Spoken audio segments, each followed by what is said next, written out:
Bayangkan kamu harus menandatangani surat kematian seseorang. Bukan musuh yang kamu benci, bukan orang asing yang tak kamu kenal, tapi sahabatmu. Orang yang dulu tidur seatap denganmu, bermimpi bersamamu, dan berjuang untuk negara yang sama. Itulah yang dihadapi Soekarno pada tahun 1962. Dan inilah kisah yang jarang diceritakan dari sosok yang selama ini kita kenal sebagai Bapak Proklamator. Kisah ini bermula dari sebuah rumah di Gang Peneleh, Surabaya. Di awal abad ke-20, rumah HOS Cokro Aminoto menjadi semacam pesantren intelektual, tempat berkumpulnya para pemuda berbakat yang mendambakan kemerdekaan Indonesia. Disinilah dua nama besar itu bertemu, Soekarno dan Sekar Maji Marijan Kartosuwiryo. Keduanya anak kos, keduanya miskin, keduanya haus ilmu. Mereka berdiskusi hingga larut malam tentang nasib bangsa, tentang kolonialisme, tentang seperti apa Indonesia yang merdeka. Persahabatan itu bukan sekedar kebetulan sekamar. Ia dibangun di atas cita-cita yang sama. Satu bangsa, dua jalan yang berbeda. Namun sejarah tidak selalu berjalan lurus.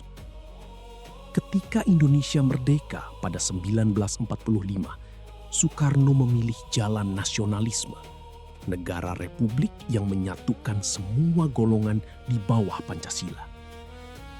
Kartosuwiryo mengambil jalan yang berbeda. Ia mendirikan Darul Islam Dengan cita-cita menjadikan Indonesia sebagai negara Islam. Pada 1949, ia memproklamirkan Negara Islam Indonesia, sebuah gerakan yang kemudian dikenal sebagai DITII. Selama lebih dari 1 dekade, pemberontakan DITII mengguncang Jawa Barat dan beberapa wilayah lain. Ribuan nyawa melayang, desa-desa dibakar, tentara dan rakyat sipil menjadi korban. Negara tidak bisa lagi membiarkannya. Kartosuwiryo akhirnya berhasil ditangkap di Pegunungan Garut. Mahkamah militer menjatuhkan vonis mati. Berkas eksekusi naik ke meja presiden. Dan disitulah Soekarno terdiam. Bukan 1-2 hari, berbulan-bulan.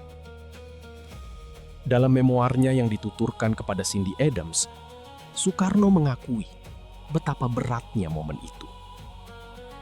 Ia tidak bisa menghapus bayangan wajah pemuda yang dulu duduk semeja dengannya, yang dulu sama-sama bermimpi tentang Indonesia merdeka. Tapi hukum berbicara. Ribuan korban DITII berbicara. Keutuhan Republik berbicara. Dengan tangan gemetar dan air mata yang tak bisa ia bendung, Soekarno menandatangani surat keputusan itu. Pada 5 September 1962, Kartosuwiryo dieksekusi oleh regu tembak di Pulau Ubi, Kepulauan Seribu. Apa yang bisa kita pelajari? Kisah ini bukan tentang siapa yang benar dan siapa yang salah. Ini tentang harga yang harus dibayar oleh seorang pemimpin. Bahwa jabatan tertinggi bukan selalu soal kejayaan, tapi juga soal beban yang tak bisa dibagi kepada siapapun. Soekarno pernah berkata bahwa memimpin bangsa sebesar Indonesia bukan pekerjaan yang bisa dilakukan dengan hati yang lemah. Tapi momen bersama berkas Kartosuwiryo membuktikan sesuatu yang jauh lebih dalam.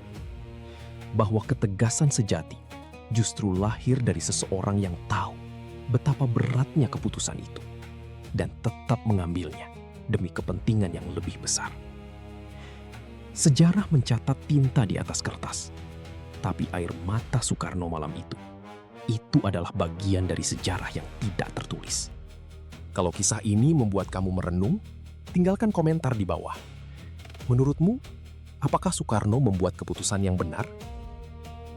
Jangan lupa subscribe dan aktifkan notifikasi supaya kamu tidak ketinggalan kisah-kisah sejarah Indonesia yang jarang diceritakan.